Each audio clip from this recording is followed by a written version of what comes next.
This is called a word sort. So do you have paper? Do you have paper?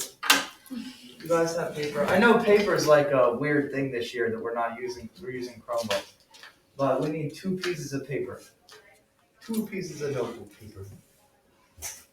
Haben wir eine Heftung?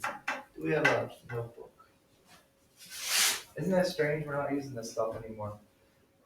And you know what? I'm Mr. Technology. I love technology, but this year is like thrusting me away from technology. Like I don't want to use it anymore because I'm so tired of looking at computer screens, and then I feel so horrible that students are just staring at computer screens. Oh, can I have one actually so I can demonstrate?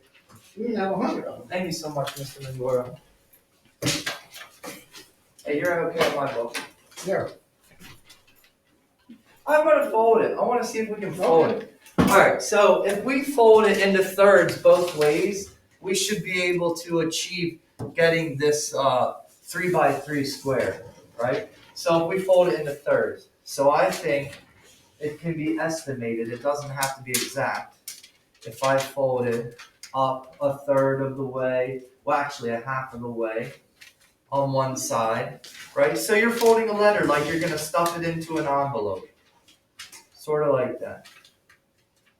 So I fold it up. Yeah, pretend you're folding it into a way that you would stuff an envelope. And then from the top down, right? And then after that, we'll do the same thing. We'll unfold it and do the same thing sideways from the side. And that way we'll be able to write those squares easily without using a ruler. That's perfect. And I have Jolie's and Alondra, right? Did I say it right, Alondra? Okay, good. All right. My memory's never been so good, so I'm not gonna say it's not so good anymore. It's never been so good. So now I'm gonna go sideways and do the same exact thing. Unfold it, and then sideways and do the same exact thing. And when I'm done, I'm hoping I'm gonna have a 3x3 square. Oh yeah, that's perfect, Jolie. I have no knowledge. And now when you unfold, you'll have the 3x3 square. Alright? And then you're gonna write these letters in each square. So in each square. Now, the highlighter's for later. That's for something else. So do you have like a pen or a black marker or something that you can write? A highlighter's for something else. That's for later. Mr. Mingor, do you have those lovely black markers that they give us? Dry erase. How about an old fashioned pen?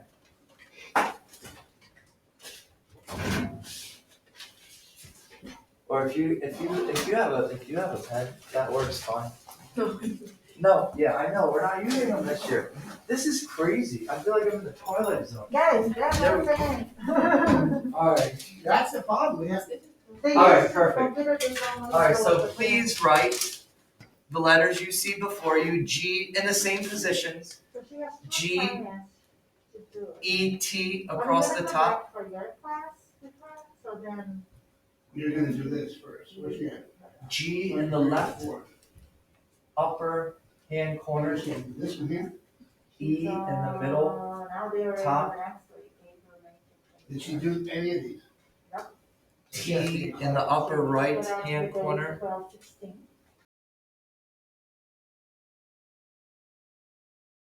The other thing is.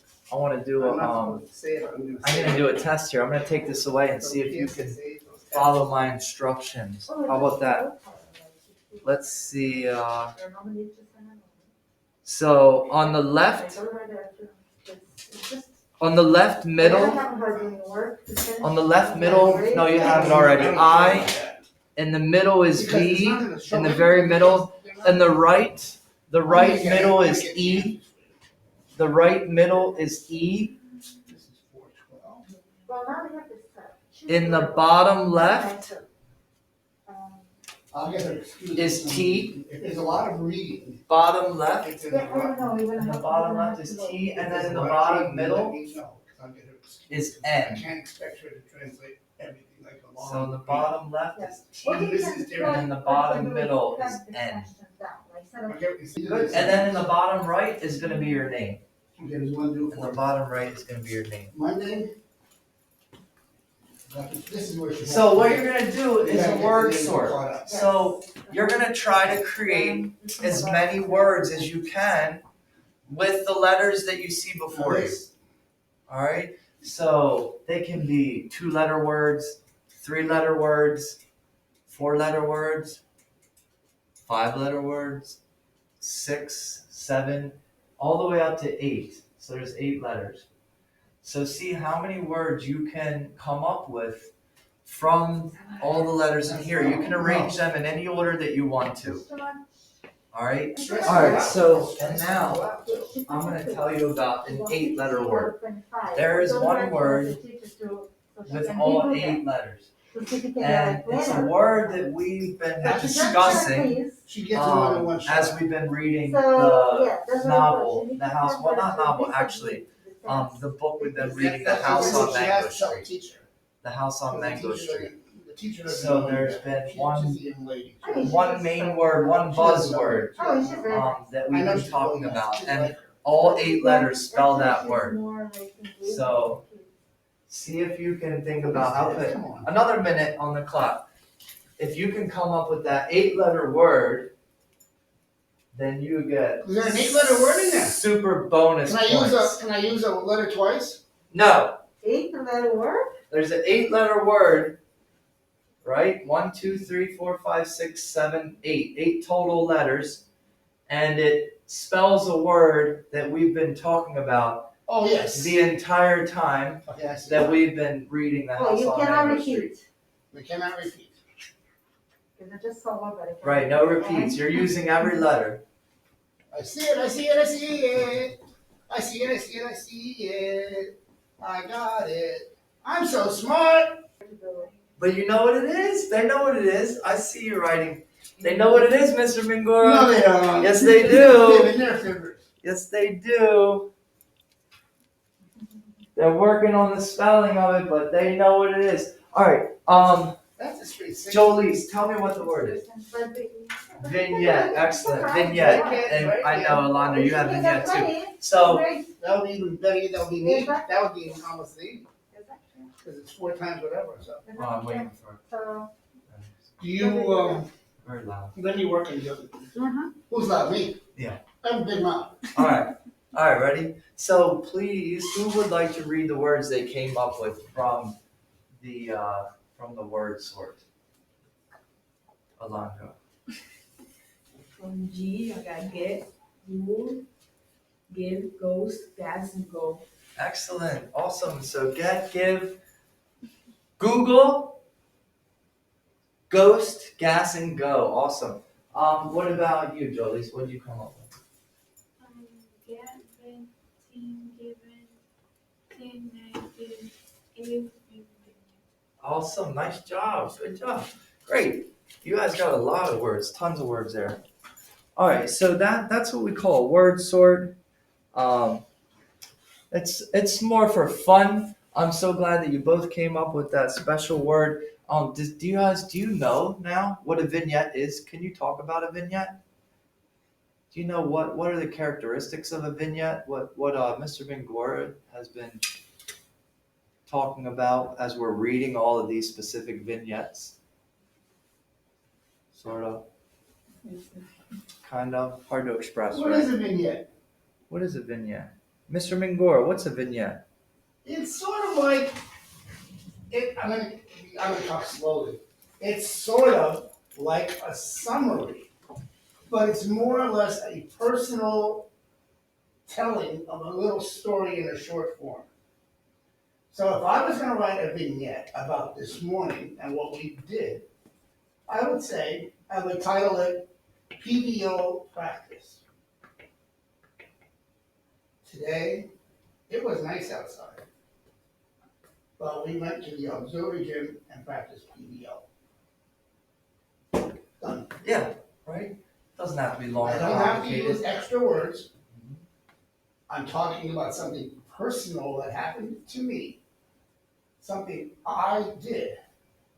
And I'm basically just giving you a real rough.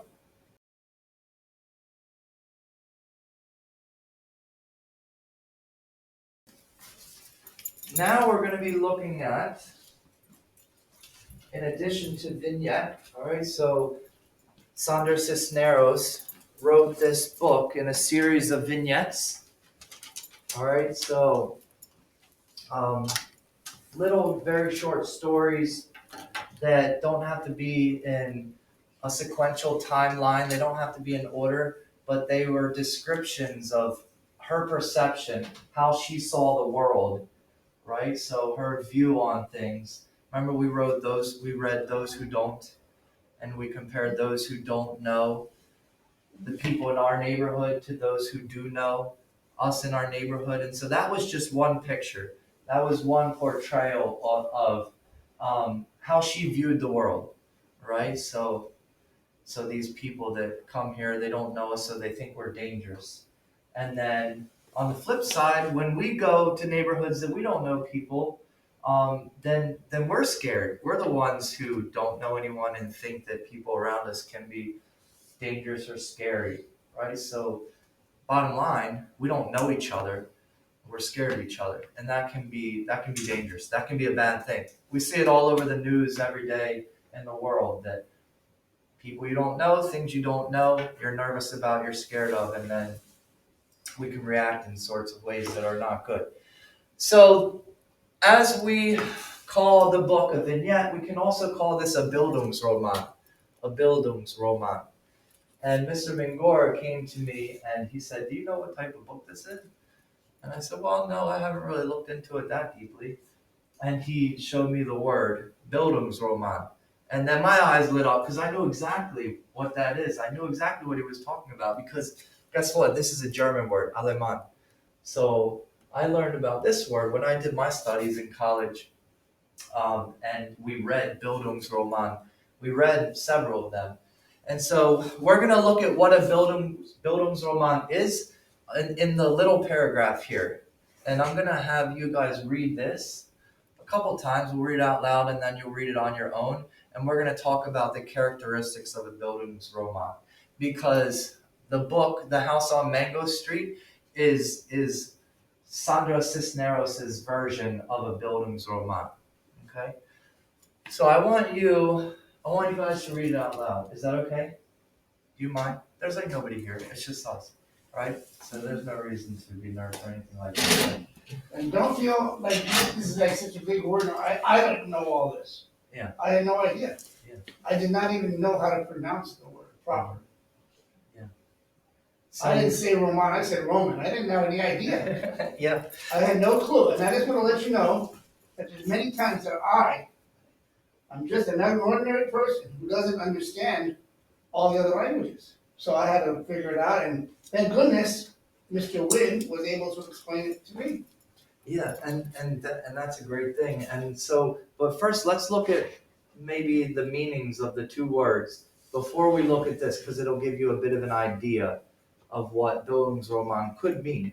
So if you look down underneath where it says characteristics of a Bildungsroman, Roman in German means novel. Okay, Roman means novel. And so a novel we know is a story that follows rules.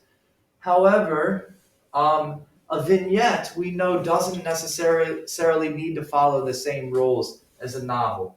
But we know that it's going to be a book. It's going to be about something. It's more than just an entertainment book, right? It's more than just a crime mystery or Harry Potter that's put out there for our entertainment. It's written with some purpose for the audience. Okay, she wants to portray or she wants to give us a message that she thinks is important. And so Roman means novel, and Bildung is that beautiful word in German that means education. It means education, right? So again, now I'm sure a Harry Potter enthusiast would argue with me, but is Harry Potter a purposeful book that the author wants to portray this deep meaning and have the reader receive an education through that book?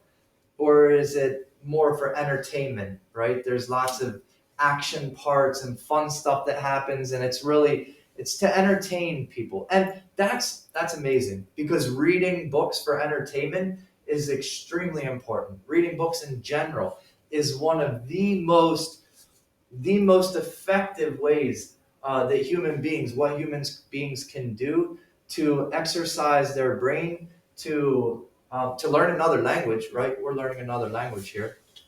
One of the best ways to learn another language is to read. So when we have books for entertainment, they're easier to read, right, than other books that might be, in your literature classes, and your teacher wants you to get this huge meaning and these deep complexities, and they want to teach you a bunch of different things through this literature book. That can be great, but for a lot of people it can be boring. But Harry Potter can be very entertaining. Books like that can be much more entertaining. So all that is to say that please read for fun, read books for fun. But this book in particular is a book that was written for a different purpose than just our entertainment. It was written to deliver a message that Sandra Cisneros thinks is important. So Bildung, education, roman, novel. All right. So I picked on Alonda first last time. Jolise, would you read for me maybe to right after society? Right after society, please. After or before? Before and then stop at society. Bildung's Roman Mm-hmm.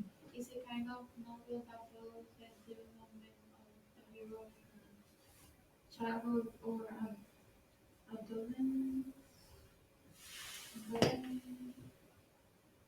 You want to help? Adolescence Yes, perfect. into adulthood through a troubled quest for identity.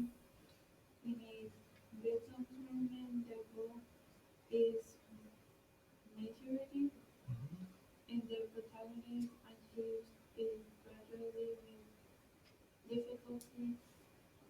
The Mm-hmm. Genre.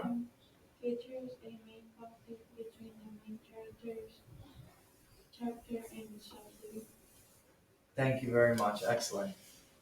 All right, Alondra, would you please finish that paragraph? Sandra Cisneros is one of the first Hispanic American writers, writing for Chicana Mexican American women. The House of Industry, 1983. Cisneros writes in the voice of adolescent Esperanza, who longs for a room of her own in a house which she can be proud of. She shows the development of the protagonist, Esperanza, from her childhood to adulthood. Perfect. Thank you so much. Okay. So now what I want you to do is to read it to yourself. But while you're reading, I want you to highlight words that you think are important, because this paragraph explains 4 or 5 characteristics of a Bildungsroman. So explains what a Bildungsroman is. And I want you to try to highlight those parts of the paragraph that have to do with what a Bildungsroman is specifically, right? So smaller sections. All right, now I don't want you to highlight the entire paragraph, but either important words or important parts of the paragraph, maybe parts of sentences. And then we'll talk about it. We'll see what you come up with. And also, you can highlight any vocabulary that you're not sure what it means. Highlight that too, so we can go over those words. And what do we think? Maybe 5 minutes, and then if you need more time, we'll gladly give it to you.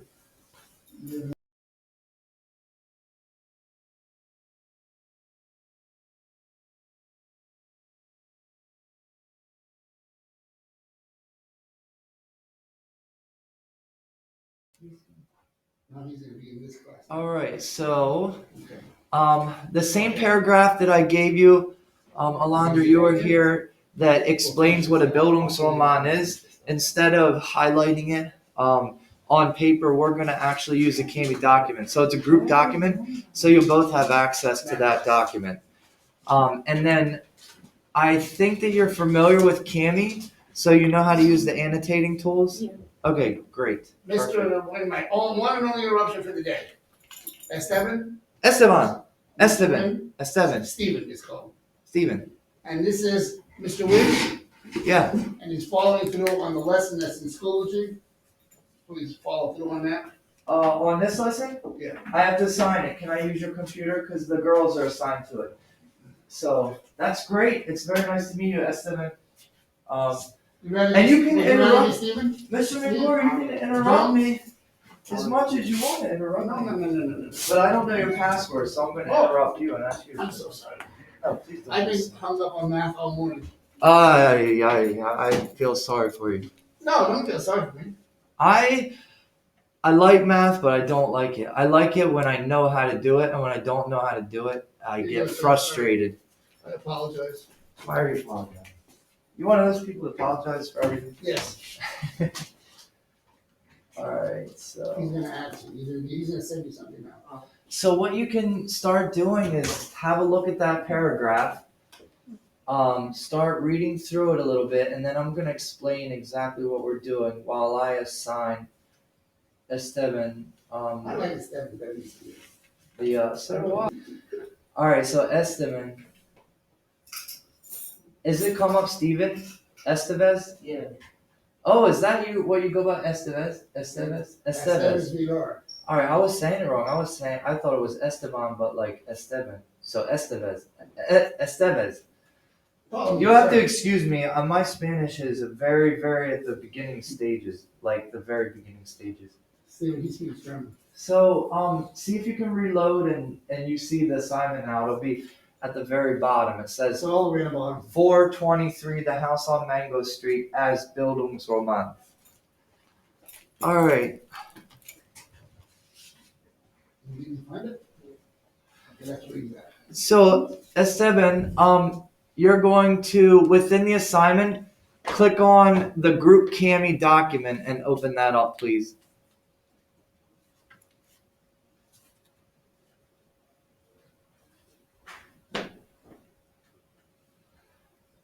And from there is a short paragraph about Bildungsroman. So on Wednesday, we talked about the two words within Bildungsroman and what they mean so that we can have sort of an idea, like when you read the subtitles for a story or the title or a subtitle for a story you're reading so that you can get an idea of what it might be about.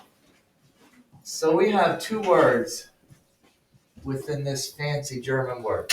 Alright, Germans like to sandwich words together to create new words, so you end up with like really, really big words. But it makes it easier because they take the simpler meanings, put them together. So if you know the two smaller words, you can usually come up with a definition of the larger word, so it actually works out. Anyway, Bildung means education. Education. And Roman means novel. Now, of course, we know that The House on Mango Street isn't a novel per se. It's a series of vignettes. All right, so that has to do with Sandra Cisneros' style, how she wrote the book. She wrote the book as a series of vignettes, as a series of disconnected passages for a reason, right? So she wanted to emphasize and the impact of what she's representing to you. And what is she representing to you in the book? Herself, right? Herself. So herself growing up. And so we have to use this term lightly because we know that The House on Mango Street isn't a novel. But it does follow the characteristics of a Bildungsroman, okay? Which is why some academics like to talk about The House on Mango Street as a Bildungsroman. So we have education. We know that in education you learn, right? So probably one of the characteristics, or part of them, or all of them maybe, are going to have to do with learning, with gaining some knowledge about something, or some skills, or some insight.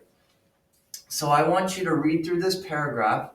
It's not that long, right? There's like 4 or 5 sentences, and I want you to highlight any words or groups of words, sentences, not the entire paragraph, of course, but parts that you think have to do with the characteristics of a Bildungsroman. And there are 5 characteristics that I pulled out of this paragraph.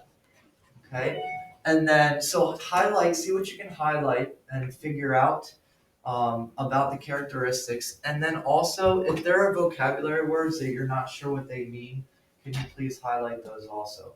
And do we know how to use the highlighting tool in Kami? If you're not sure, I'll show you. Oh, and I apologize. So I have, you have to scroll down. I should have mentioned that. Oh, yes, I did. So there are, the first copy is the main copy. We're going to look at that. So don't annotate that one. The second copy will say, Alondra, you annotate that one so that we're not all annotating the same one because that would be crazy. And then Esteban, can you, no, I said it wrong. How do I say it again, Mr. Mingo? Say Steven, it's easier. No, but I don't like that. I want to call you by your name. Okay, Steven. That is your name, actually. Okay, Steven, can you use the, it will be actually the third copy down. And then Feliani, can you use the fourth copy down? And then the highlighting tool on the left side says markup. And so if you click on markup, I like the box highlighter. For me, I like to be organized and neat, and I find that I can do that neater than trying to use the free highlighter, if you want to call it that. And so you just, from the left top to the bottom right, from the left top to the bottom right, you drag that plus sign and let go. And so for me, that's easier to use than the regular highlighter. So I'm going to erase that.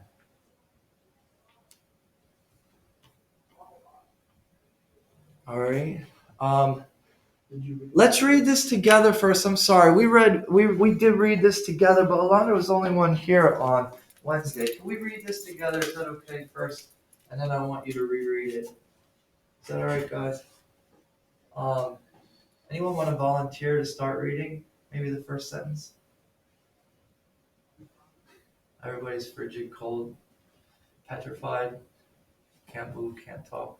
All right, well, how about I'll read the first sentence and then I want someone to start, okay? All right, Bildungsroman and Sandra Cisneros' The House on Mango Street. Bildungsroman is a kind of novel that follows the development of the hero from childhood or adolescence into adulthood through a troubled quest for identity. Who's next? Eliana, can you start?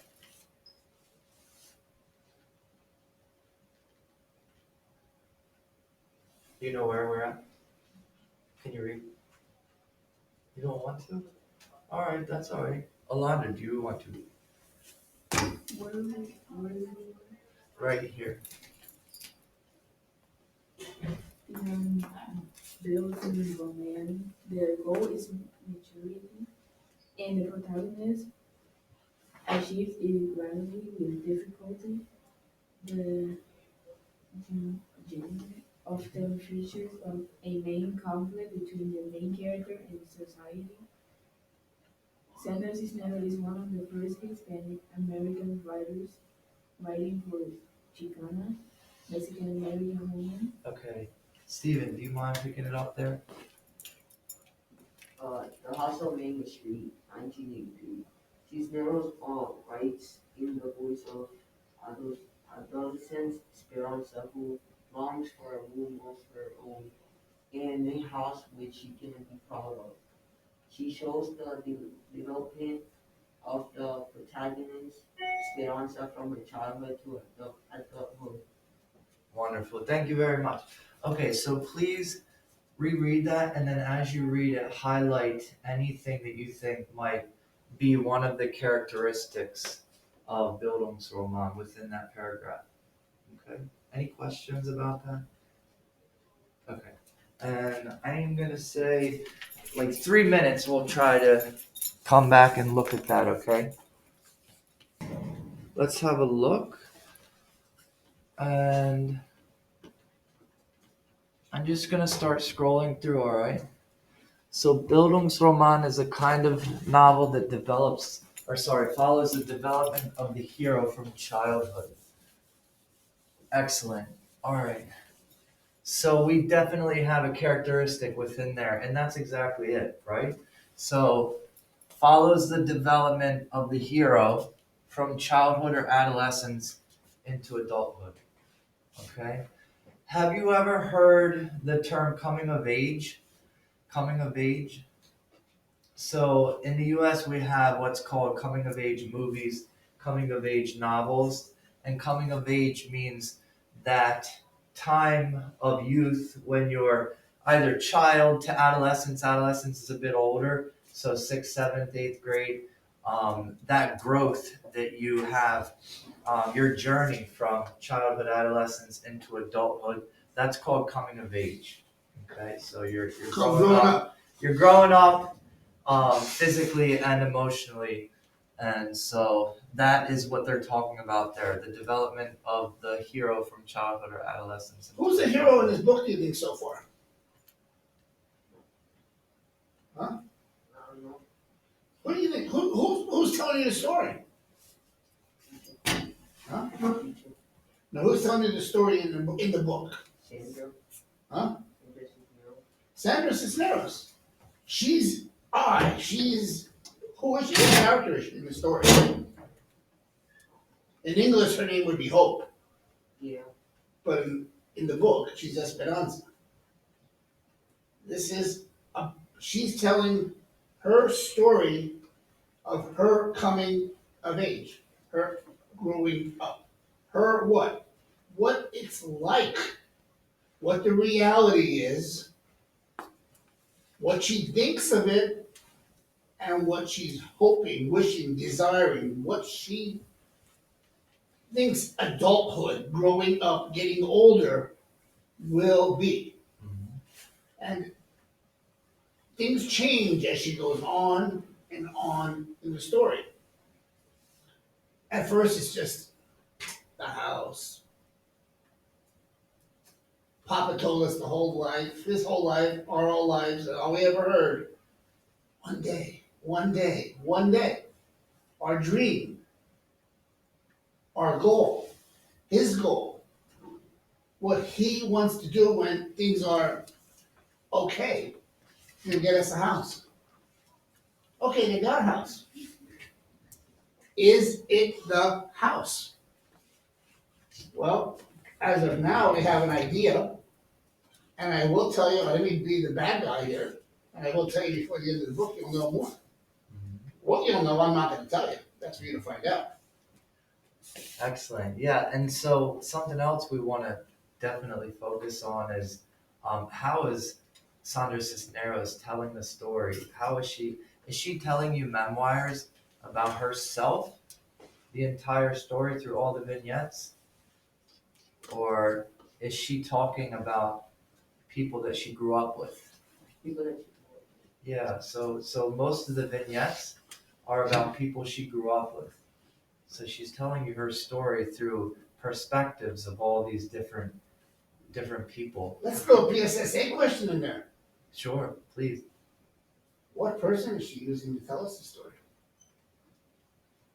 First, second, or third person.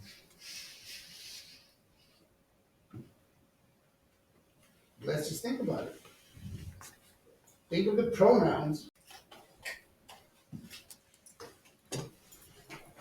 All right, so does anyone need a pencil or pen?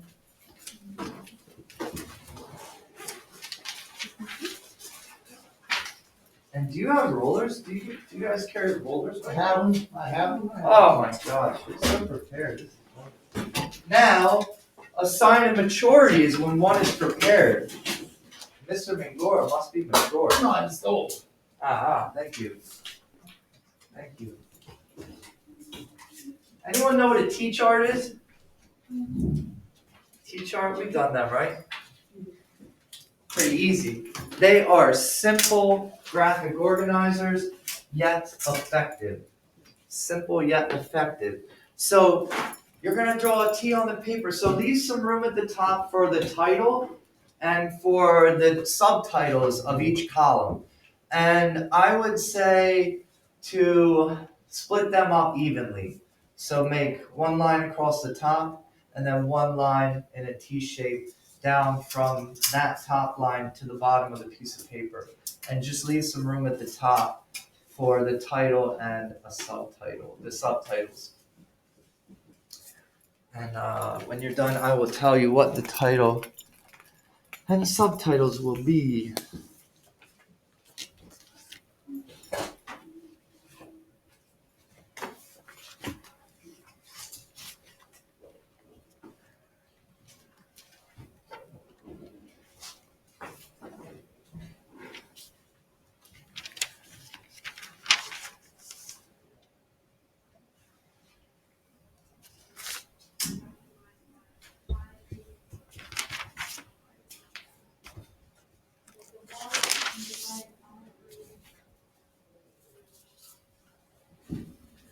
All right, so the title I want you to write Bildungsroman Examples in the House on Mango Street. So Bildungsroman Examples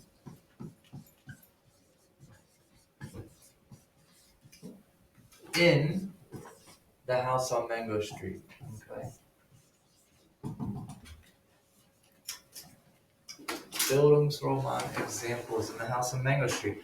And then leave room right above the top line so that you can write on the left side characteristics and on the right side examples. Okay. Oops, that should be it.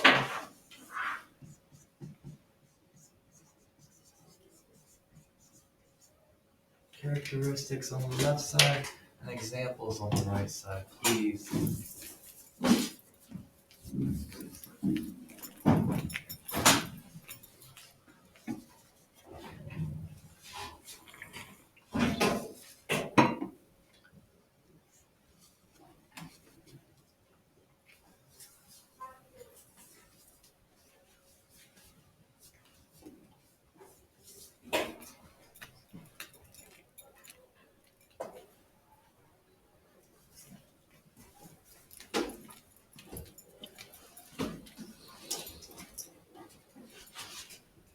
Oh yeah, you guys can head out. Thank you, Alexis and Nick. Looks like you're almost done there. Nick, did you finish up the flashcards? Yeah. Excellent. Tara, how'd you do? Good. You guys can head out. We'll finish this up when we come back to class, okay? Auf Wiedersehen. Mach's gut. Schönes Wochenende. I also got you. That's great. Thank you very much. That's excellent. Tschüss. Wiedersehen. I think I did everything right, but if I didn't do something right, can you just like unsubmit it and call me? Well, if you don't need to unsubmit it, I can give you annotations on that document. That's why I like being. Thank you. Ja. Tschüss. Dankeschön. Gleichfalls. Well, talking like that, huh? Auf Wiedersehen. Natürlich. Wir sprechen hier Alemán, ja? Alemán, Deutsch. Deutsch ist Alemán. Bye, Tira. Deutsch? I don't even speak English well. The cat. You're bad, Steve. No, he's not. Steven's new is from Whitehall. He's from Whitehall. Right? The Whitehall boy, right? I'm from Chicago, New York, New Jersey. Aha, so you don't identify with Whitehall. There you I go. like that spot. My parents picked that spot because they wanted to live over. That's why I used to live. It was dangerous. Where's your favorite spot? Mine's New Jersey. What part? the title? Oh, the exam. I don't know. Cousin used to live.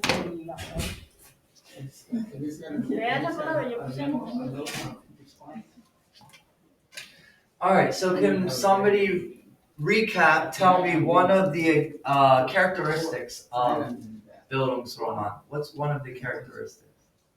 What are you gonna say to my parents? No, nothing. Identity. Identity, very good. So you're gonna write these on the left side. I don't do that. Leave a little bit of room in betweens because on the right side you're gonna write example. Okay, an example. What's another one? What's another characteristic of Bildungsroman?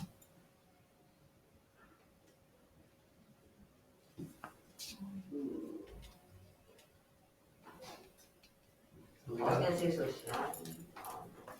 Yes, yeah. Can you expand on that? So It's very good, actually. That's it, simple. can you read that? Yeah. But it's actually simple for you.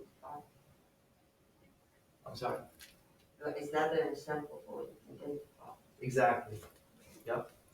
All right. So write down main conflict between the main character and society. Main conflict between the character. I'm gonna write the hero so that I can lessen the amount of words I have to write there to save room. So main conflict between the hero and society. Main conflict between the hero and society.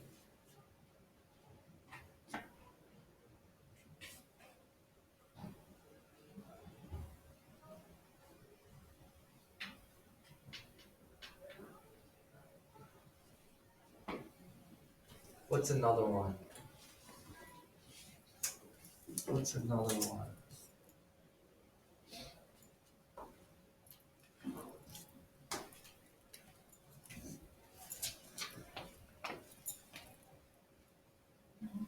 How can we sum some of these up? Maturity. Yeah, definitely. Maturity.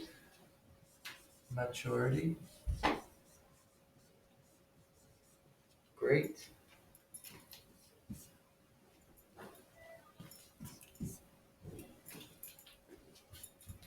And what else? Two more. The protagonist one. Yes, protagonist. But what about the protagonist? Achieve. Yeah, good. So for this one, I want to shorten it to just something about difficulty. So the hero dealing with difficulty. So what should we say for that? What do you think? Something that has to do with the hero experiencing difficulty. But how can we say it shorter so we don't have to take up a ton of room?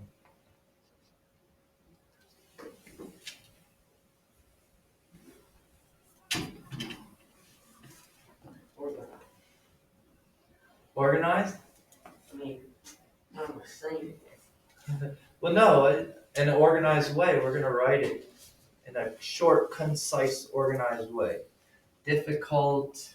I'm going to write up here because I'm running out of room. Difficult what?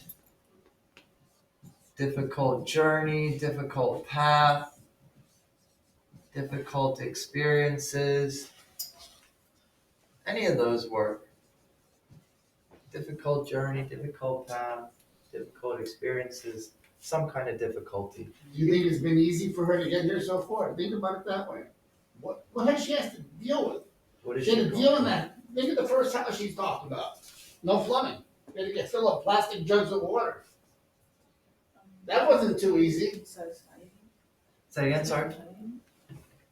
Society. That's one of them? Yes. So, yes. You mean this one? The main conflict between the hero and society? Oh, yeah. Or difficulty with society, you mean? Yeah. Yeah, definitely.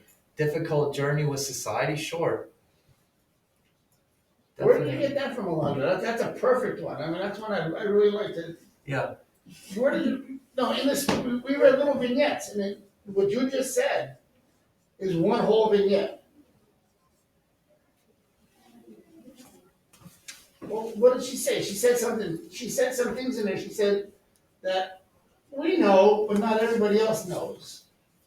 I know some things, but not everybody else knows them. Not everybody else feels them. Not everyone else experiences it. But, I really do know. You know what I'm saying? Remember, we read that one together. We're gonna recap that one together before I have you look at your different passages. We're gonna recap that. And so It's the shortest vignette I think you'll read. I think it's the shortest one. It's one of the shortest ones, and I know you're thinking about it because you would not have said that without realizing what it's all about. And that's one of the more important ones in the entire book. And if there's anything you read and remember about the book, in my opinion, my humble opinion, I think you should kind of think of it that way. How do people look at other people? When you see other people and you see things, what do other people, do they have opinions? Do they have feelings? Do they make or develop ideas about what they see? Yeah. You know what I'm saying? It gets nasty. It can get nasty, or you think it'll always be nice. It's not always the most pleasant thing in the world, because sometimes people see other people and they say, "Oh my goodness." Especially, to give you a really goofy idea, I'm gonna go way back to my grandmother, and this is like really old and all past. But in the old days, they used to these are washing machines, and when the clothes was done getting washed, they didn't have automatic dryers. So they would hang clothing outside. And my grandmother would always say, "Look at her clothes. Look what she's hanging outside." And you would look all over your neighborhood, and there would be wash lines hung up on the side of a tree or a pole. And they would say, "Oh my goodness, look at that. Look at their clothes. They really, oh." And they would make all these opinions, all these things determined on what they saw hanging on a wash line. Was that right? No, it's wrong. But that's what people do. I know that's an extreme example, but it is part of what people do when they drive by in the car. When they're taking a walk and they walk by. I've already seen people walking on the street, just a casual walk, and they come across something, and the first thing they do is, oh, they're walking nice, and they see something, and they turn around and go the other way. That's deciding. That's society. We're thinking, "Oh, I'm not going there. I'm not going to do that. That's not for me. I'm staying away." So this is what this book. She's trying to tell us this stuff in a nice way. Because if you go to other books that she wrote, there are other books where she gets a little bit more graphic. In other words, she tells you a little bit more detail than she's telling you here. This is just her childhood memories and what she wanted out of life. And so I know I'm going on and on, but think about what this is all about. There's more to this story than just a whole bunch of words. And in some cases, there's not that many words. And the one that Alondra's alluding to, she's talking about right now. Scared. They think we are dangerous. They think we will attack them with shining guns. They are stupid people who are lost and got here by mistake. thank you very much, Alondra. Can somebody else read the next paragraph? I will. Thank you, Steven. But we are afraid. We know the eye with the crop eye is baby in the baby's brother. And the tall one next to him is the short brain that throws us at his feet. And the big one that looks like a dumb grooming him is fat boys. It's not fat anymore. More people. Excellent, thank you. All brown, all around. We are safe. But watch us drive into a neighborhood of another color, and our knees go shakety shake and our car windows get rolled up tight, and our eyes look straight. Yeah, that is how it goes and goes. All right, so I want to recap this. I want to recap. I want to look at it, but we already went through this right last class, so I want to do it more quickly. And I want you to identify which characteristic you think that this best fits with this vignette. Okay, and the reason why is because after we do that, I'm gonna give you each. It's in that document from Schoology, a short passage to read, and then I want you to see if you can identify which characteristic of Bildungsroman you think they best fit with. Okay. So we have, who do we have? What are the two groups of people we have in this vignette?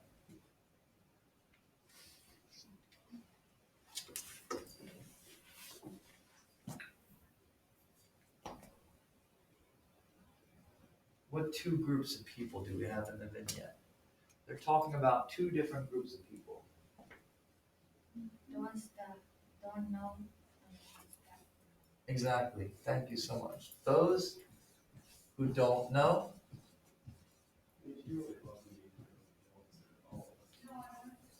right? And those who don't. So we can even make another T-chart. Those who don't.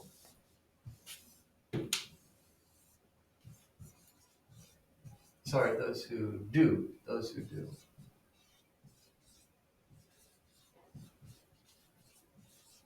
And what do they know? What do they don't know? And what do they know? What are we talking about here? The neighborhood, exactly. So we have the people who grew up in the neighborhood and the people who are just driving into the neighborhood. And what do the people who just driving into the neighborhood say about the people who grew up in the neighborhood? Yeah, they're dangerous, right? And so just like Mr. Mingora said, she's how did he put it? She's more descriptive in her other books. She's more graphic, right? She gives a much bigger picture in other books. In this one, it's a little more tame. All right, she's not expressing so greatly what she thinks about those things that she finds important that we should know about, whether they're good or bad. And so when she says dangerous, you can imagine that in her other books, she might say that, something even more severe, impactful about them than just dangerous. So they think we'll attack them with knives. They're stupid people who are lost and got here by mistake. So there's a conflict there, right? Between the people that are coming into the neighborhood and the people that live in the neighborhood. Should there be a conflict?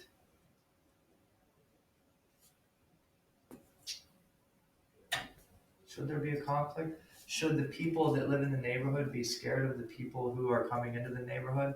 And vice versa? Should the people who are coming into the neighborhood be scared of the people who live there? Is that good for society? Probably not, right? Yet it happens every day. It happens everywhere in the world. And it happens, maybe you even know instances of your neighborhood or somewhere you've been where that's happened. I know I have, for sure. That's part of human nature.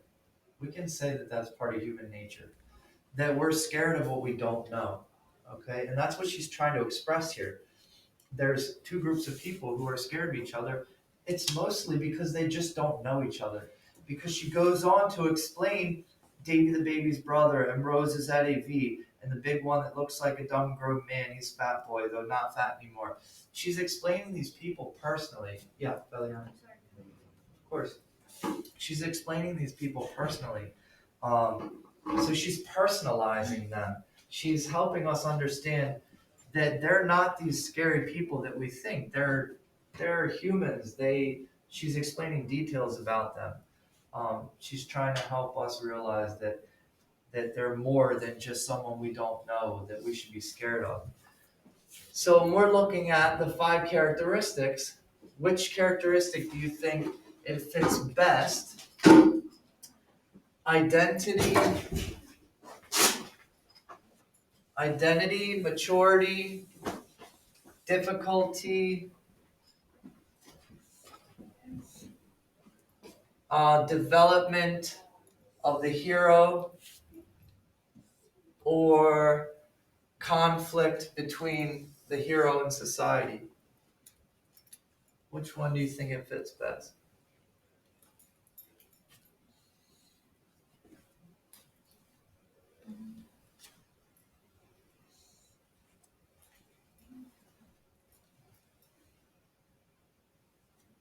Which one? In conflict.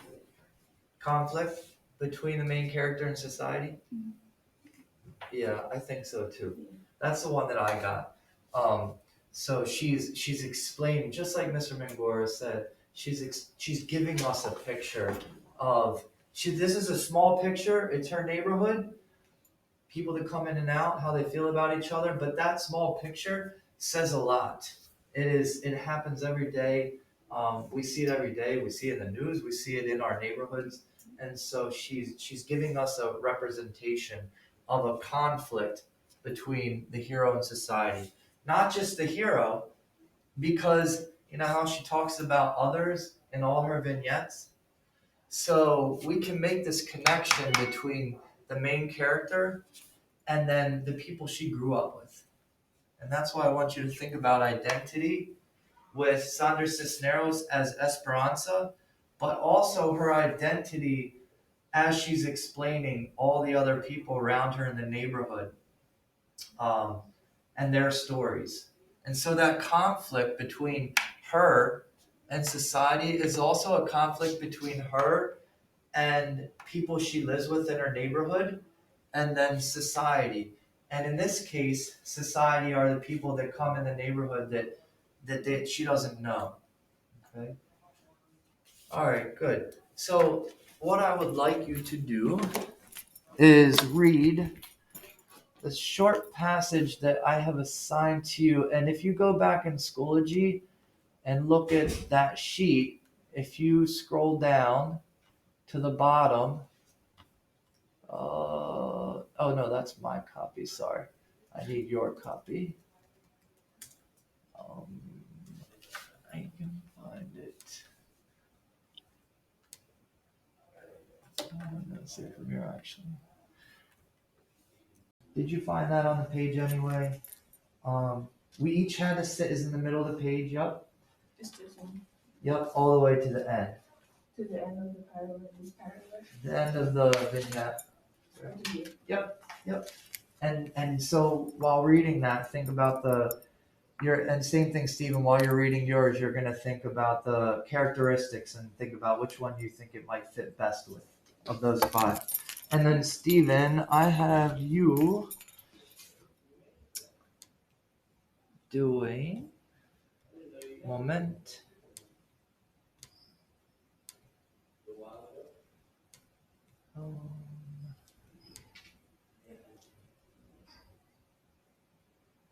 I didn't know you were going to be here. So you're going to do 31 and 32.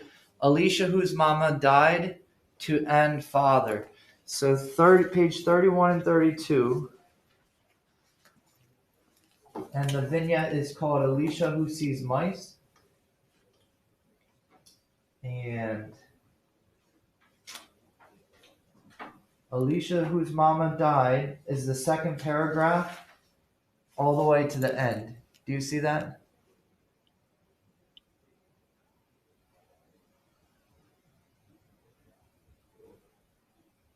Stephen, do you see that?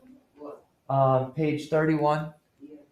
and the second paragraph, Alicia, whose mama died, to the end of the vignette. Want me to read that? Not out loud, to yourself, to the end of the vignette, and then what you're doing is thinking about the 5 characteristics that we just talked about, and which one you think it fits best with. So you can look at your T-chart to refer to the characteristics, and think about which one you think it might fit best with.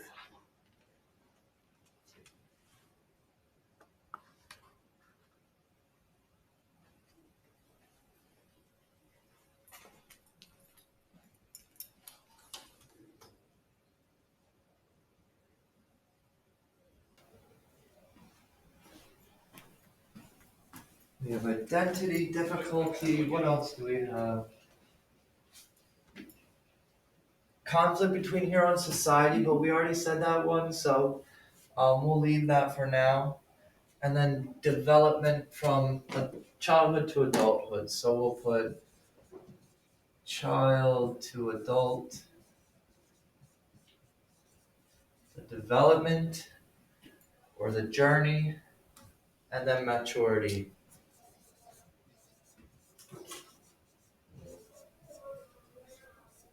All right, so let's start with, does somebody want to start, or should we start with the first one? Alondra? What do you think? Did you get an idea about which one it might be? I think it's not childhood or adulthood. Yeah. It's not that one. I'm sorry for my absence, but I know you did it. No, please don't be sorry. So let's read I it. think we have this. Yeah, not one. I was gonna- Maturity. Yeah. So where did I have you read? We each had to sit, right? Yeah. So we each had to sit with one of Louie's little sisters on our lap, but that was okay. The seats were big and soft like a sofa, and there was a little white cat in the back window whose eyes lit up when the car stopped or turned. The windows didn't roll up like ordinary cars. Instead, there was a button that did it for you automatically. We rode up the alley around blocks, so we know what's happening, right? They're in a car. They're in a car with Louie and his cousin. All right, so Louie and his cousin has this like big, beautiful car, and they got in with them, and they're all sitting on each other's lap because they're piled in there. And so it says the seventh time we drove into the alley, we heard sirens. What are the sirens? There were cops, right? Sirens. That can't be a good sign. Real quiet at first, but then louder. Louie's cousin stopped the car right where we were and said, "Everybody out of the car." Then he took off, flooring that car into the yellow blur. What does it mean by he floored it? Do you know what that means? He floored it?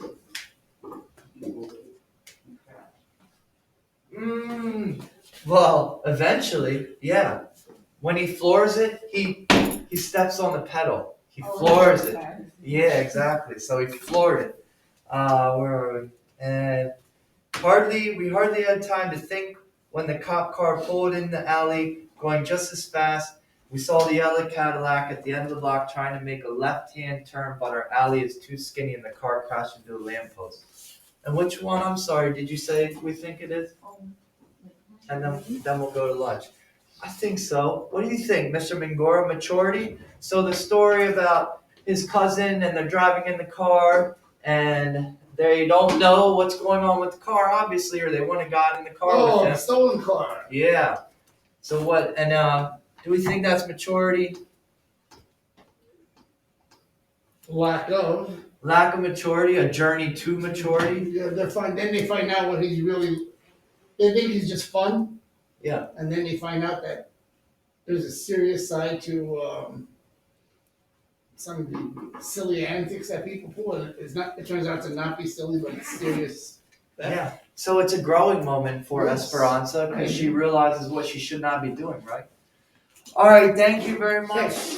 We will look to finish this on Wednesday or Friday. Do we need newspaper?